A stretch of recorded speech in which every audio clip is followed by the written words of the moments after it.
नमस्कार प्यारे विद्यार्थियों, आप सभी का आपके अपने परिवार गोल एकेडमी बाय मोहित सर पर बहुत बहुत स्वागत है। और आप सब कैसे हैं? आशा करता हूं आप सब स्वस्थ मस्त जबरदस्त होंगे। प्यारे बच्चों, आज की क्लास में हम सभी लोग पद्य खंड के प्रथम पाठ पवन दूतिका के अभ्यासकार उसकी जो एक्सरसाइज होती है उसको आज सॉल्व करेंगे और उसके जितने भी क्वेश्चन हैं आपके पद्यांश से रिलेटेड और आपके जो बहुविकल्पी जो दिए गए रहते हैं उन सारे प्रश्नों को आज हम सभी लोग बहुत ही बेहतरीन तरीके से हल करेंगे। और ये चैप्टर पूरी तरीके से क्या हो जाएगा, इस क्लास के बाद पूरी तरीके से समाप्त हो जाएगा। तो प्यारे बच्चों, क्लास को बिना किसी देरी के स्टार्ट करते हैं। और आप सभी लोगों को मैं मेरी तरफ से मैं ये चाहता हूं कि आप सभी लोगों को कोई प्रॉब्लम ना हो कि क्वेश्चन आंसर ढूंढने में कैसे आंसर आएगा, इसका अर्थ क्या होगा, व्याख्या इसकी क्या होगी।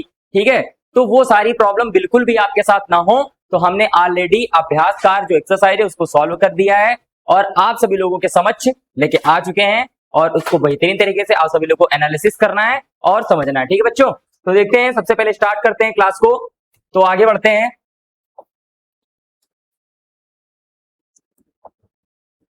तो देखिए, पहला प्रश्न लिखा हुआ है कि निम्नलिखित प्रश्नों के सही विकल्प का चयन कीजिए। निम्नलिखित प्रश्नों के सही विकल्प का चयन कीजिए।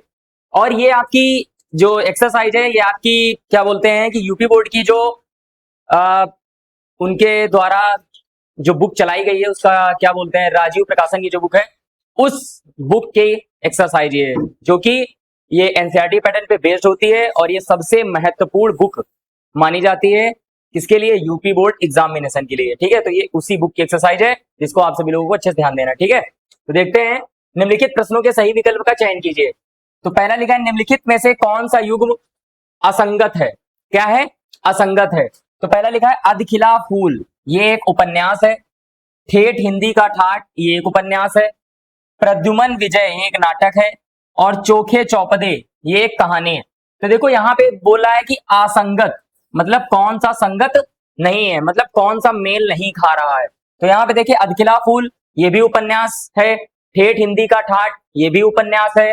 प्रद्युमन विजय ये भी क्या है, ये एक नाटक है।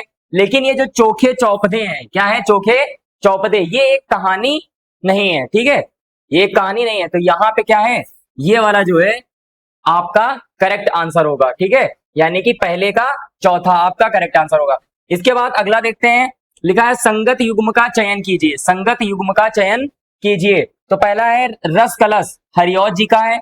लहर मैथिली शरण गुप्त, कामायनी प्रेमचंद और प्रेम तरंग जगन्नाथ रत्नाकर। अब कह रहा संगत है।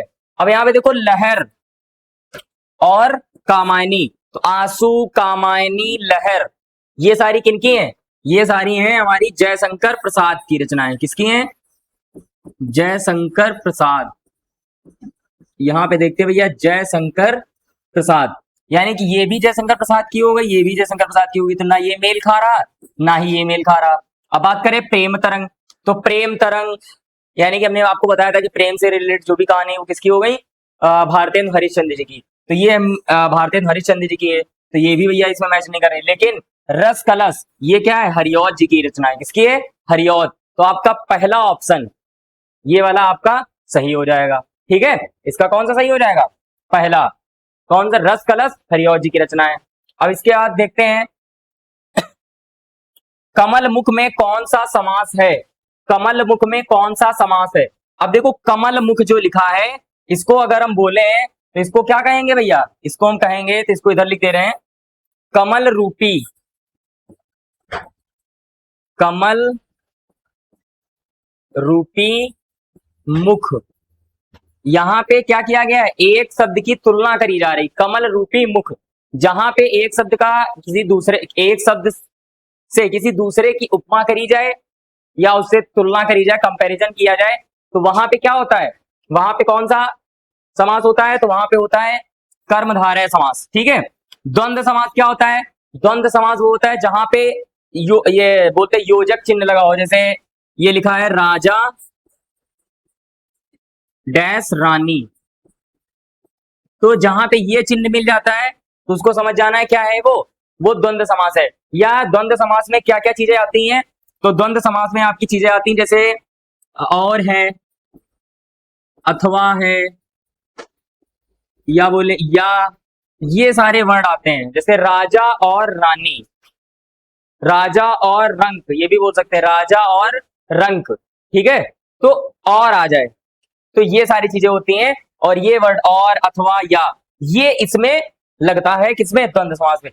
कर्मधारय में एक शब्द की तुलना या उसकी उपमा करी जाती है। अव्ययी भाव समास में क्या होता है, अव्ययी भाव समास। अब यहाँ पे बात करें अव्यय की, तो अव्यय क्या होता है, सबसे पहले जानते हैं अव्ययी भाव समास मतलब अव्यय क्या होता है।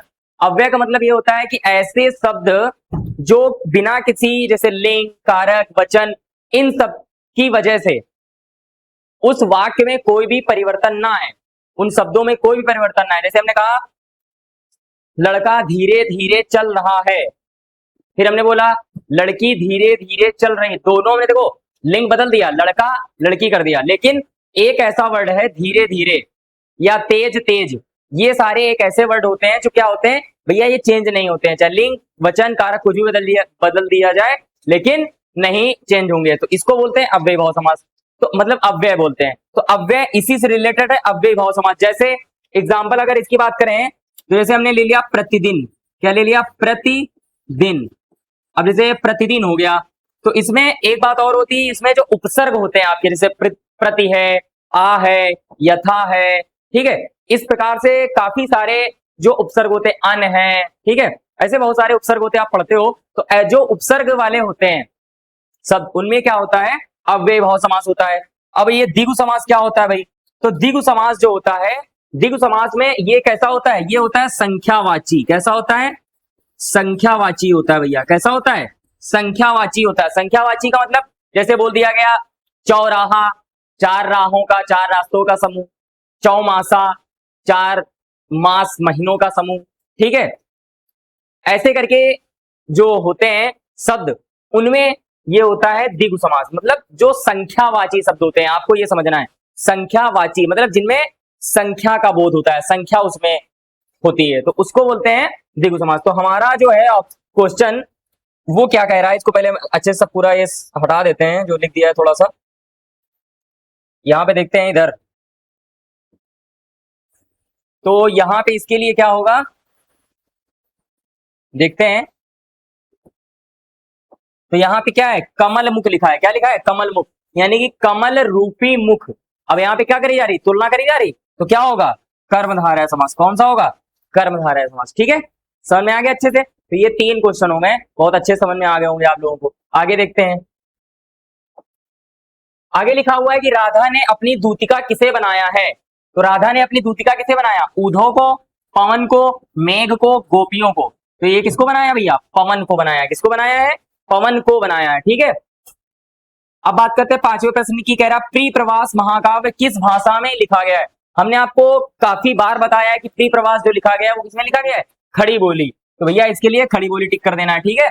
काफी बार बता चुके हैं, तो अब ये जानते भी होंगे कि प्रिय प्रवास किसमें, खड़ी बोली में लिखा गया, ठीक है। अब बात करें चुभते चौपदे काव्य संग्रह के रचनाकार। चुभते चौपदे, ठीक है, चौकदे चौपदे, मतलब ये सारे जो है किसके हैं, ये हमारे हरिऔध जी के हैं, अयोध्या सिंह उपाध्याय हरिऔध जी के हैं, यानी कि पहला ऑप्शन इसका सही माना जाएगा।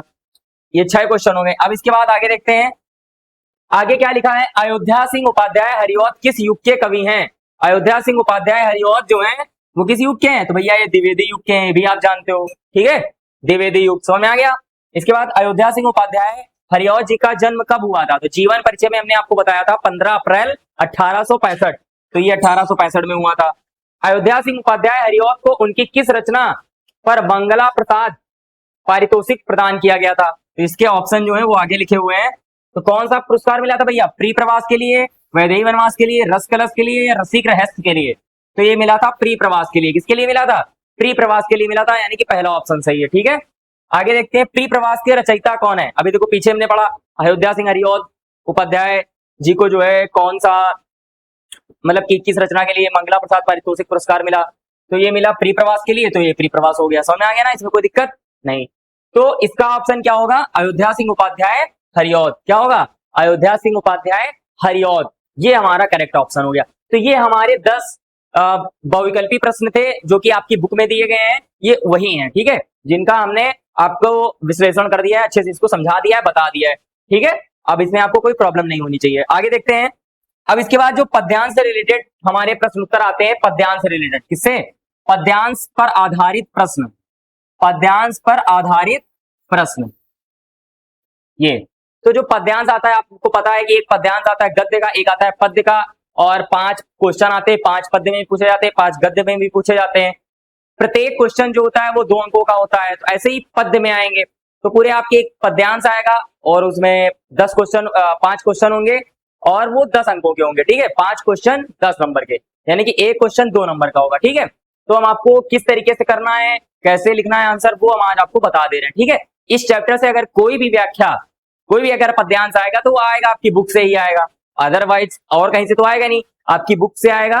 तो हम ये आपकी बुक का ही सॉल्यूशन करा दे रहे हैं ताकि अगर आपके एग्जाम में ये आए तो आपके 10 नंबर जो है 10 वो कहीं भी नहीं जाए। और अयोध्या सिंह उपाध्याय हरिऔध जी का जो जीवन परिचय है वो बहुत ही महत्वपूर्ण है और एग्जाम में पूछा जरूर जाता है।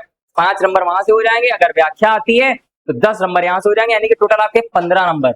अगर इससे व्याख्या और आपका जीवन परिचय दोनों चीजें पूछी जाती हैं तो, और नहीं पूछा जाता है तो, अगर एक देखो एक व्याख्या जो है वो तो कॉमन है, आएगी तो आएगी, इसमें तो आप मतलब कोई कहने का सवाल ही नहीं है, 100% आता है।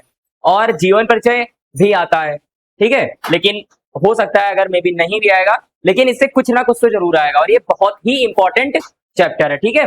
तो इसको प्रिपेयर जरूर करना। हो सकता है पूरा टोटल 5 नंबर का जीवन परिचय, 10 नंबर के क्वेश्चन, पूरा टोटल 15 नंबर का है, ठीक है। तो देखते हैं आगे। तो इसमें ये पद्यांश लिखा है कि बैठी खिन्ना एक दिवस में गे में थी अकेली, आके आंसू देगी उगल में, थे धरा को भिगोते, आई धीरे इस सदन में पुष्प सदगंध को ले, प्रातः वाली सुपवन इसी काल वातायनों से, संतापों को विपुल बढ़ता देख के दुखिता हो, धीरे बोली सदुख उससे श्रीमती राधिकाओं, प्यारी प्रातः पवन इतना क्यों मुझे है सताती, क्या तू भी है कलुषित हुई काल की क्रूरता से। अब यहाँ पे हम इसको, अब आपको लग रहा होगा कि हम इसको बहुत ऐसे नॉर्मल पढ़ दे रहे हैं, आप इसको गा के नहीं पढ़ रहे हैं क्योंकि हमने व्याख्या बहुत अच्छे से करा दी है। आप व्याख्या जो है लेक्चर 1 लेक्चर 2 में कंप्लीट हो चुकी है, उनको आप अच्छे से वहां पे बेहतरीन तरीके से आप पढ़ सकते हो, ठीक है। यहाँ पे हम आपके सिर्फ क्वेश्चन के आंसर जो है, प्रश्न उत्तर है, उनको सॉल्व कराएंगे, ठीक है। अगर अब यहाँ पे कराएंगे तो क्लास बहुत लंबी हो जाएगी और फिर आपका इंटरेस्ट भी तो होना चाहिए ना क्लास में, तो आपको सिर्फ क्वेश्चन देखने, ठीक है। तो ये हो गया। तो अब इसके क्वेश्चन जो है वो हम आप देखते हैं। तो इसके क्वेश्चन क्या है, जैसे पहला क्वेश्चन लिखा है उपर्युक्त पद्यांश का संदर्भ लिखिए। तो जो संदर्भ है वो आपको इसी तरीके से लिखना है कि प्रस्तुत पद्यांश हमारी पाठ्य पुस्तक हिंदी के पद्य खंड में संकलित पाठ पवन दूतिका से लिया गया है और इसके जो कवि हैं वो है अयोध्या सिंह उपाध्याय हरिऔध जी हैं, ठीक है। इसके कवि कौन है? अयोध्या सिंह उपाध्याय हरिऔध जी हैं, ठीक है। इस तरीके से पद्यांश आपको लिखना है। इसके जितने भी पद्यांश आएंगे, अगर कोई भी आ जाता है तो उसमें आपको संदर्भ इसी तरीके से लिखना है, ठीक है।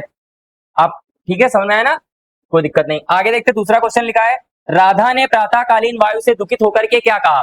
जो प्रातःकालीन वायु थी उससे राधा ने दुखी होकर के क्या बोला था, तो दुखी होकर के क्या बोला था, राधा ने प्रातःकालीन वायु से दुखित होकर के कहा था कि हे पवन तू मुझे इतना क्यों सता रही है, क्या तू भी समय की कठोरता से मलिन हो गई है, क्या तू भी क्या हो गई है, समय की कठोरता से मलिन हो गई है। ये राधिका जी ने किससे, पवन दूतिका से बोला था, ठीक है, समझ में आ गया। तो ये हो गया आपके 2 क्वेश्चन।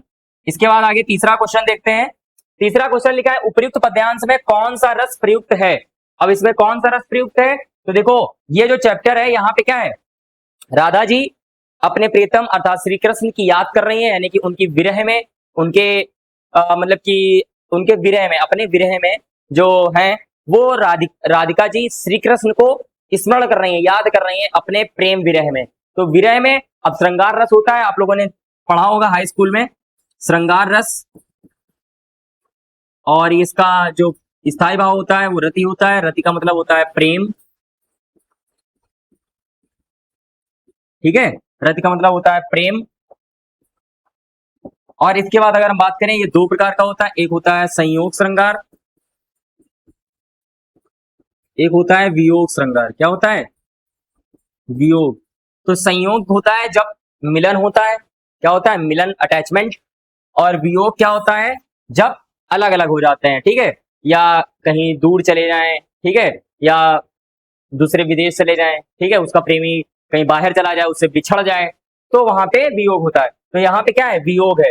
तो कौन सा रस है, वियोग श्रृंगार रस है। कौन सा है? वियोग श्रृंगार रस है। अब बोला जा रहा है कि स्पष्ट कीजिए, तो स्पष्ट करना है कि यहाँ पे जो है श्री कृष्ण के विरह में व्याकुल राधा की मानसिक दशा का वर्णन किया गया है, जहां शीतल वायु से उन्हें कष्टदायक प्रतीत हो रही है। ठीक है, शीतल वायु भी उन्हें कैसी लग रही है?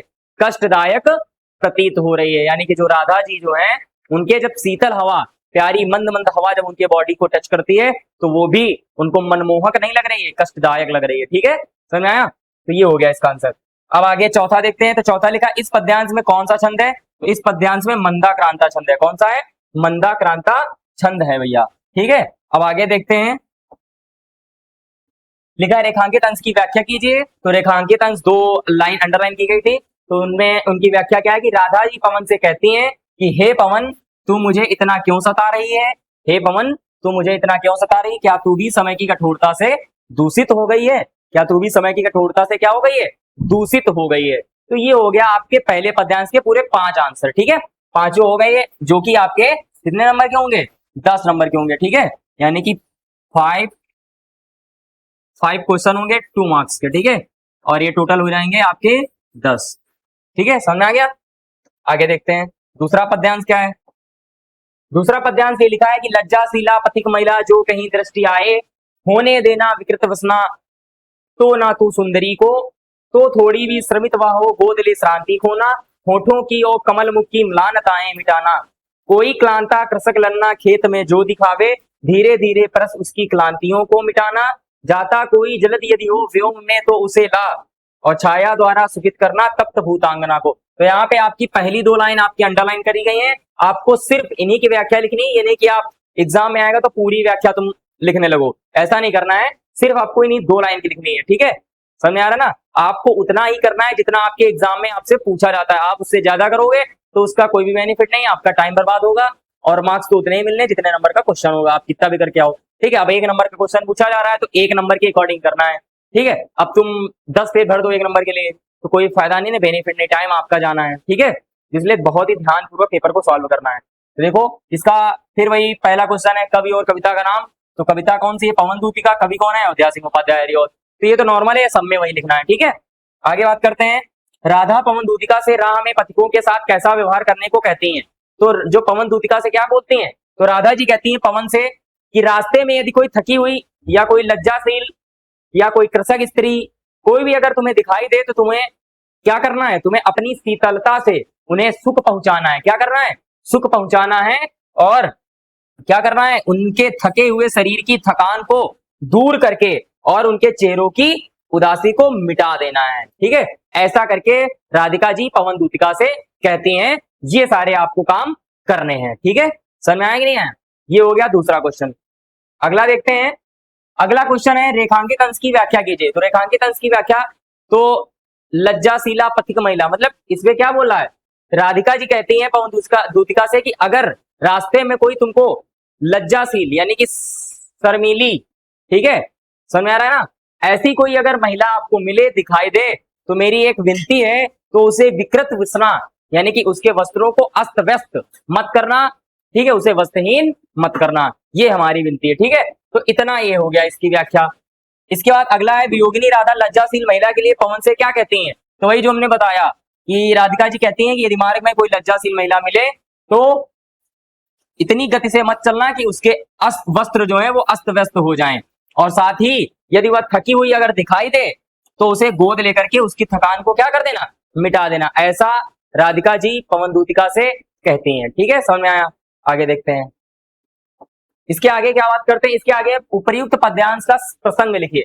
प्रसंग क्या मतलब? ये होता है कि इस मतलब कि जो पद्यांश दिया गया है उसका मेन उद्देश्य क्या है, उसका भावार्थ क्या है, ठीक है, उसका प्रसंग क्या है। तो इसमें पद्यांश में विरह वेदना में डूबी राधा की परोपकारी भावना का चित्रण हुआ है। मतलब परोपकारी, वो उपकार करते हैं, परोपकार करते हैं भैया राधा जी, और अपनी विरह की स्थिति में भी समाज के अन्य दुखियों जैसे परिश्रमी महिला, कृषकों के कष्ट के प्रति संवेदनशील और पवन को उनकी सहायता करने का आदेश देती हैं। कौन? राधिका जी। समझ में आया ना? कोई दिक्कत नहीं होगी आप लोगों को।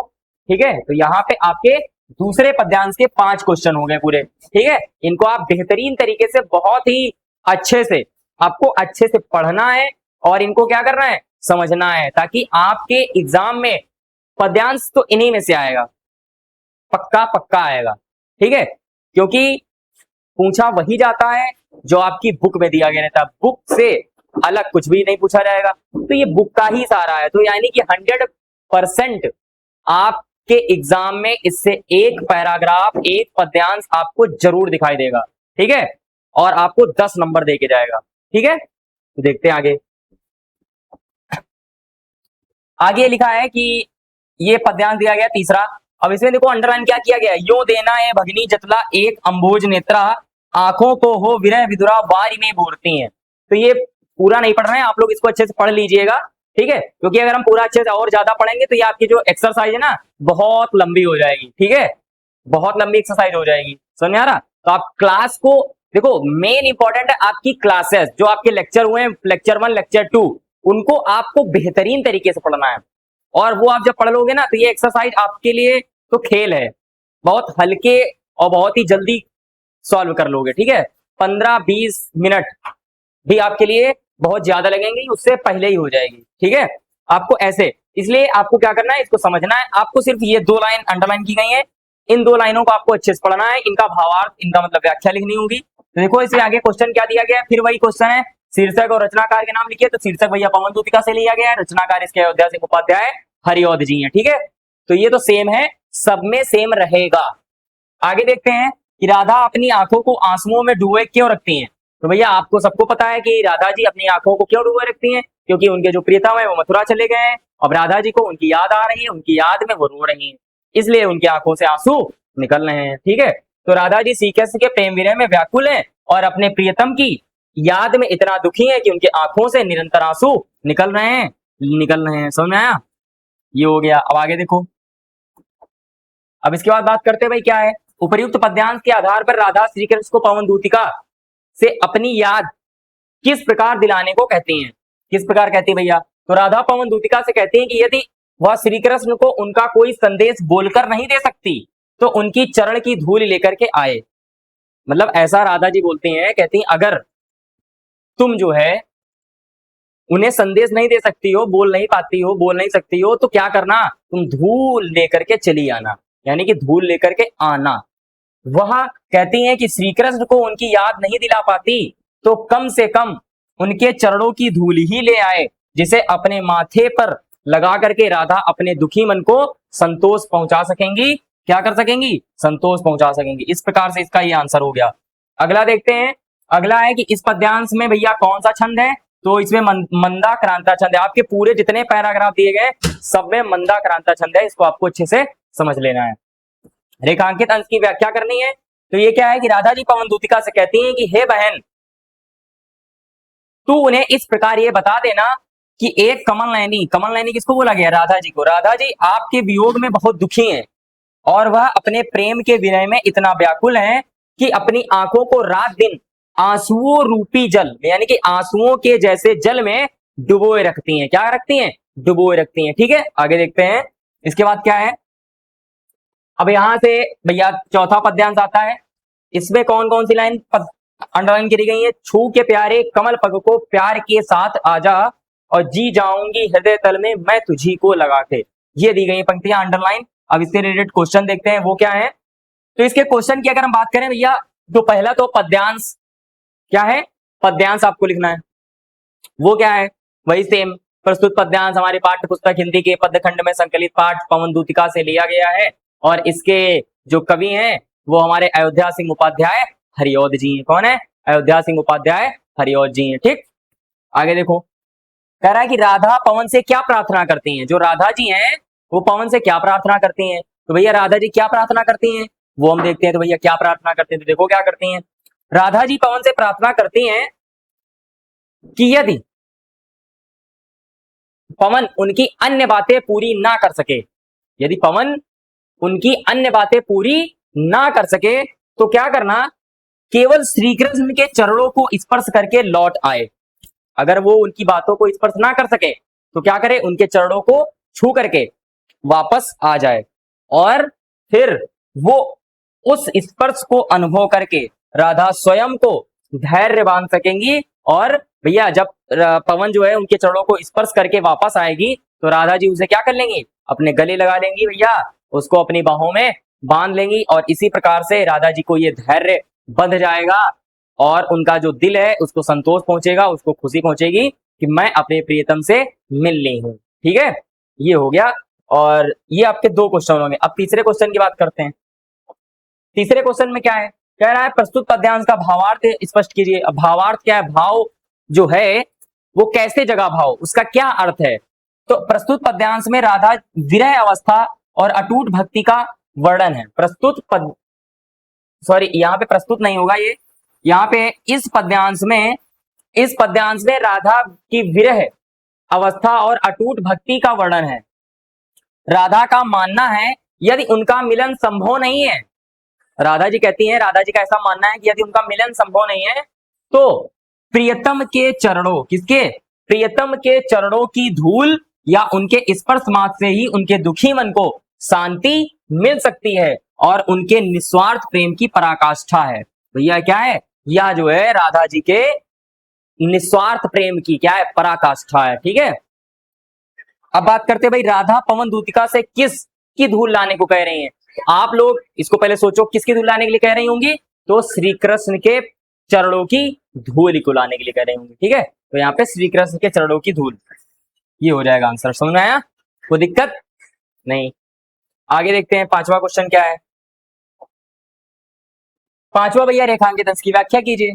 अब क्या रेखांकित अंश की व्याख्या करनी है, तो रेखांकित अंश क्या है देख लो। यहाँ पे रेखांकित भाग कौन सा है, कह रहा है कि छू के प्यारे कमल पग को प्यार के साथ आजा, जी जाऊंगी हृदय तल में मैं तुझी को लगा के। अब यहाँ पे राधिका जी जो है वो पवन दूतिका से कहती हैं कि यदि तू मेरी सारी बातें उन्हें नहीं बता सकती है, उन्हें कुछ उठा करके नहीं दे सकती है, उन्हें नहीं समझा सकती है, तो तू क्या करना, सिर्फ एक काम करना, तू भैया छू के प्यारे कमल पग को प्यार के साथ आजा, उनके मेरे प्यारे श्री कृष्ण के कमल रूपी चरणों को छू करके बड़े प्यार के साथ प्रेम के साथ वापस आ जाना। और मैं क्या करूंगी, मैं तुझी को गले लगा करके अपने हृदय तल से, किससे, हृदय तल से गले लगा करके मैं जी जाऊंगी, क्या हो जाऊंगी, जी जाऊंगी। तो ये थी इसकी व्याख्या, और जो कि यहाँ पे है ये। ठीक है, हृदय तल से लगा करके अनुभव करूंगी और साक्षात श्री कृष्ण का स्पर्श पा लिया है, ऐसा उन्हें आभास हो जाएगा कि मैंने जो है साक्षात श्री कृष्ण के चरणों का जो है उनके प्रेम का, उनके स्पर्श का आभास पा लिया है। ठीक है, ऐसा। आगे देखते हैं फिर क्या है भैया, अगला पद्यांश क्या है, कोई प्यारा कुसुम कुमला गे में जो पड़ा हो तो प्यारे के चरण पर ला डाल देना उसी को, और यूं देना ए पवन बतला फूल सी एक बाला, मलाना हो कमल पक को चूमना चाहती है। अब यहाँ पे देखो भैया इसका पद्यांश क्या है, तो इसका पद्यांश, प्रस्तुत पद्यांश हमारी पाठ्य पुस्तक हिंदी के पदखंड में संकलित पाठ पवन दूतिका से लिया गया है, और इसके जो कवि हैं वो अयोध्या सिंह उपाध्याय हरिऔध जी हैं। ठीक है, तो ये हो गया इसका पद्यांश। अब इसके बाद इसका बात करते हैं इसकी व्याख्या। तो व्याख्या क्या है, राधा पवन से कहती हैं यदि तुम्हें घर में कोई मुरझाया हुआ फूल दिखे, और किसके घर पे दिखे, श्री कृष्ण के घर में,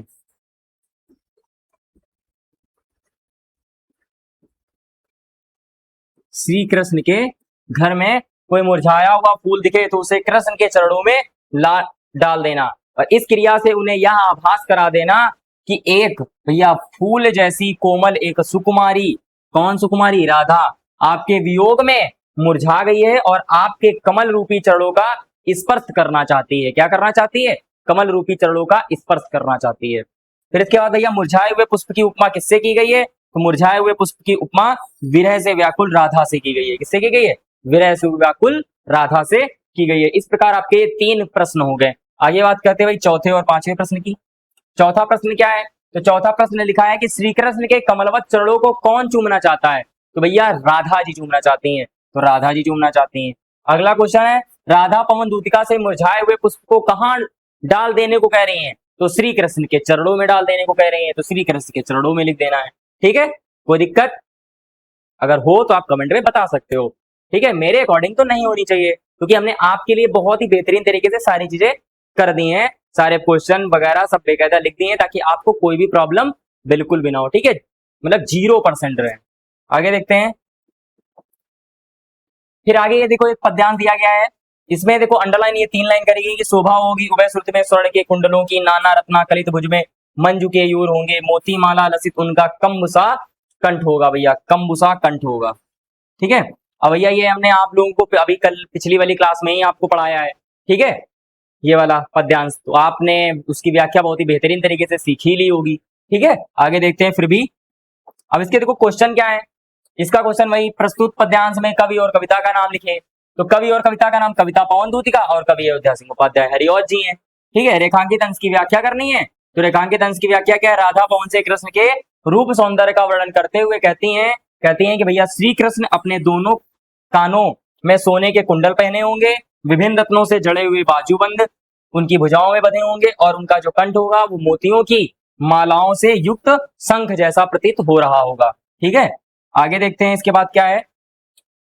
नायिका ने यानी कि राधिका जी ने श्री कृष्ण के क्या क्या विशेषताएं बताई हैं, तो उनकी क्या क्या विशेषता बताई हैं, तो नायिका ने अर्थात राधिका जी ने श्री कृष्ण की निम्न विशेषताएं बताई हैं। उन्होंने बताया है कि भैया जो उनका शरीर है वो सुसंगठित होगा, बलवान होगा, बैलों की तरीके, वृषभ की तरीके और हाथियों के जैसे उनकी लंबी लंबी भुजाएं होंगी और राजाओं के जैसा उनके सिर पे मुकुट होगा, यानी कि उनका राजसी रूप होगा। क्या होगा, राजसी रूप होगा और वो आभूषण से युक्त होंगे। ये उनकी विशेषताएं बताई हैं। अगला है, प्रस्तुत पद्यावतरण में नायिका ने किसे प्राण पुष्पिका के समान कहा है, तो नायिका ने प्राण पुष्पिका के समान किसे कहा है, तो भैया बोला है कि श्री कृष्ण के शरीर से आने वाली शतपुष्पों की सुगंध जो है उसको उन्होंने बोला है, ठीक है, समझ में आया। ये हो गया, तो ये हो गए आपके 4 प्रश्न। लास्ट वाला देखते हैं क्या है, तो लास्ट वाले में लिखा क्या है कि भैया प्रस्तुत पद्यांश में कौन सा छंद है, तो मंदाक्रांता छंद है, यानी कि पूरे चैप्टर में बस एक ही छंद है, मंदाक्रांता, इसको आपको लिखना है, ठीक है। आगे देखते हैं। अब भैया देखो ये 6 नंबर ये पद्यांश आपको दिया गया है और इसकी अंडरलाइन करी गई ये 2 लाइन कि दोनों कंधे वृषभ वर्षे हैं बड़े ही सजीले, लंबी बाहें कलब करसी और शक्ति की पेटिका हैं, ठीक है। तो ये 2 लाइन आपकी अंडरलाइन करी गई है। अब इनका देखते हैं इनसे रिलेटेड क्वेश्चन क्या है। तो इससे रिलेटेड अगर हम क्वेश्चन की बात करें तो इनसे रिलेटेड क्वेश्चन क्या है, तो पहला क्वेश्चन लिखा है कि राधा पवन से कृष्ण को पहचानने का क्या उपाय बताती हैं।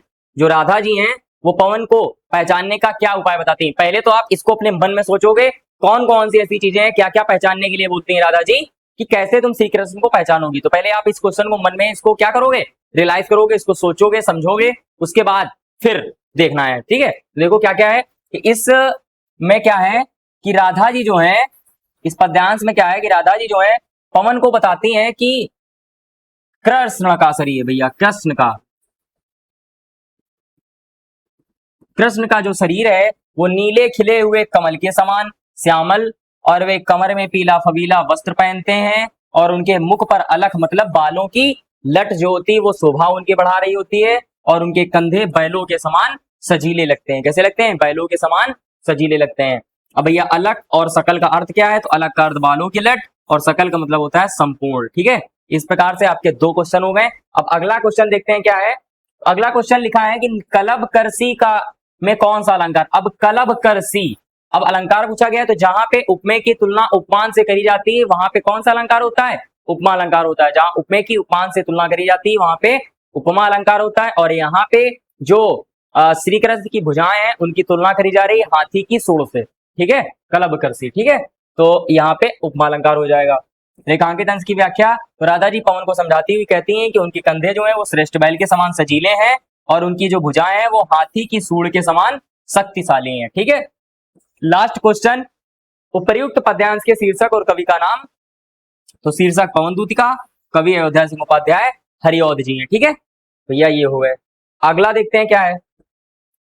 अगला पद्यांश दिया गया है, इसकी जो अंडरलाइन पंक्तियां हैं वो कौन सी हैं, धीरे धीरे संभल रखना और उन्हें यो बताना पीला होना प्रबल दुख से प्रोसिता सा हमारा।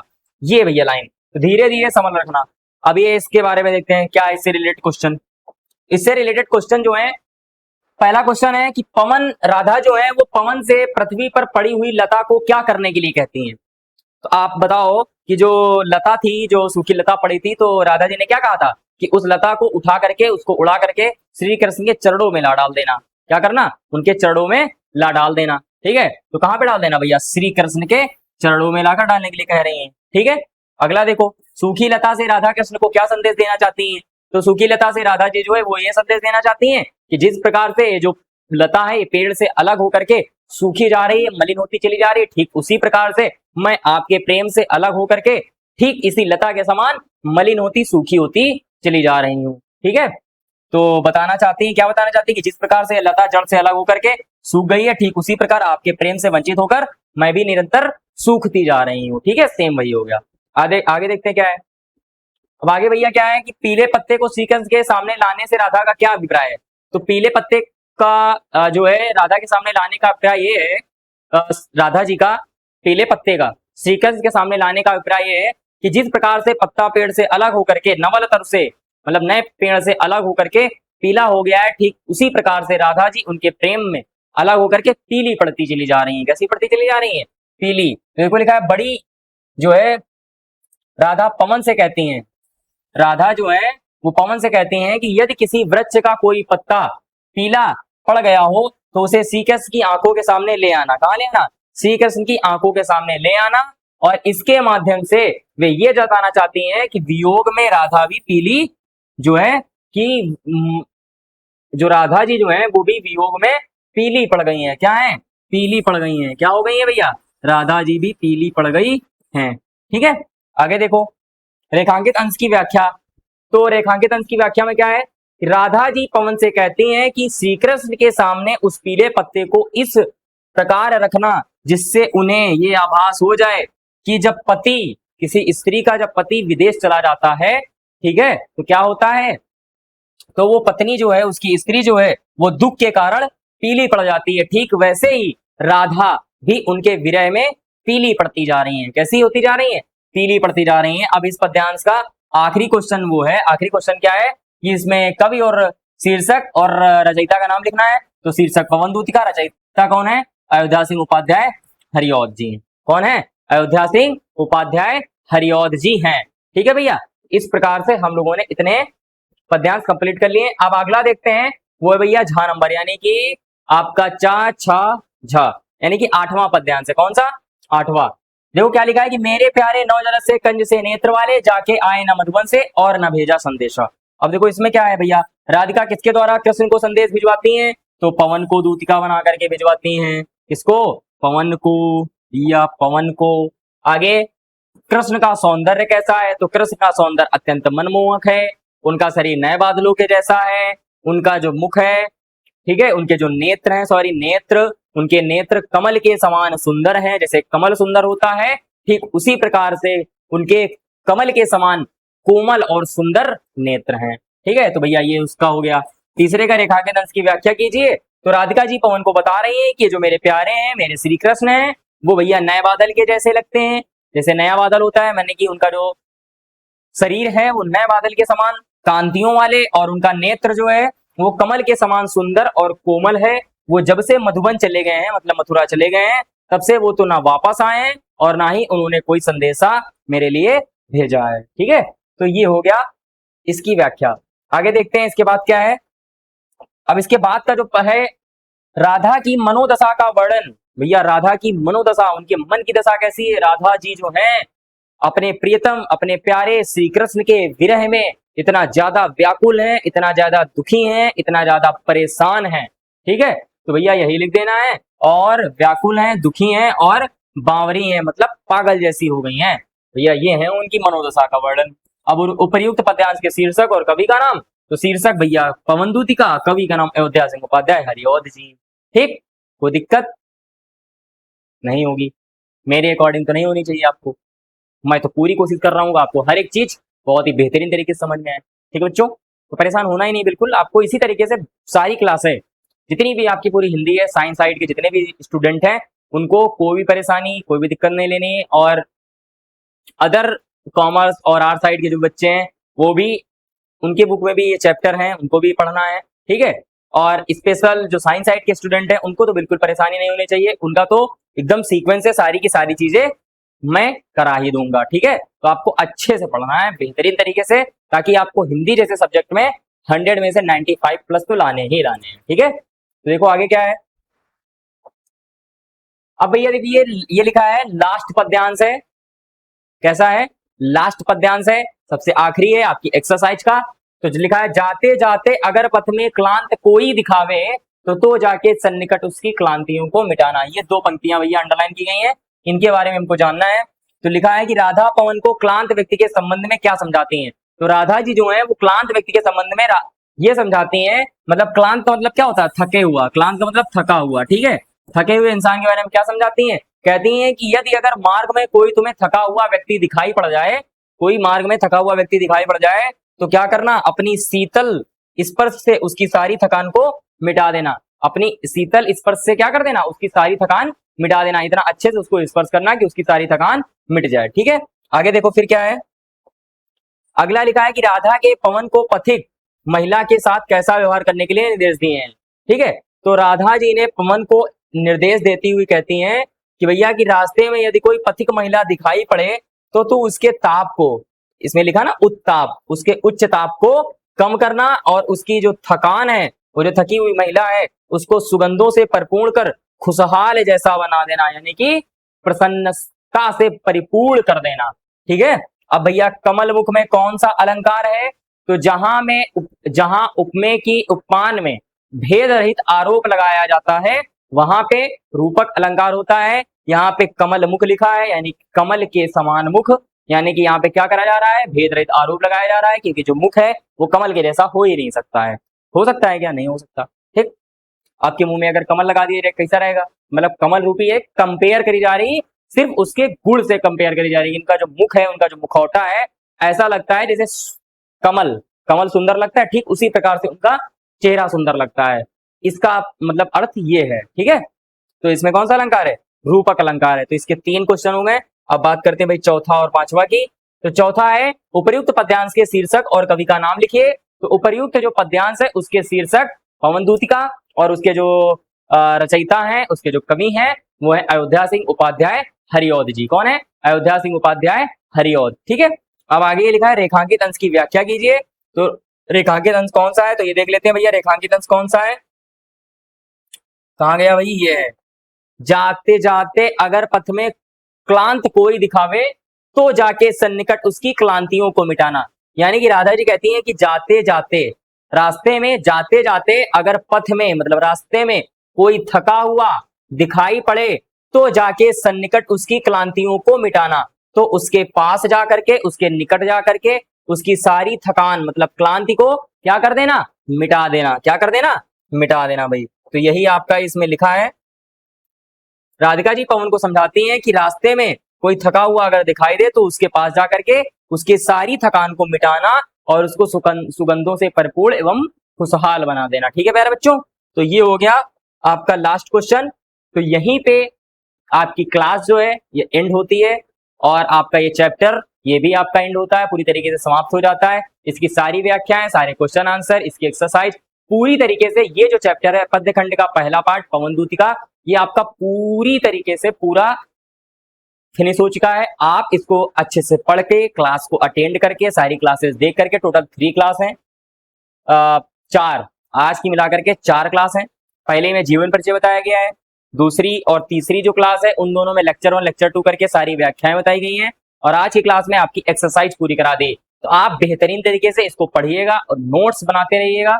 नोट्स में कॉपी में बढ़िया अच्छे से नोट कर लीजिएगा ताकि आपके पास आपकी कॉपी बनी रहे, ताकि आप किसी भी समय, क्योंकि मोबाइल तो आपके पास हर समय नहीं रह सकता है कि आप स्कूल में तो मोबाइल लेके नहीं जा सकते हो, लेकिन कॉपी तो लेके जा सकते हो। तो आप एग्जाम टाइम पे, ठीक है, उसको कॉपी से देख करके अच्छे से पढ़ सको।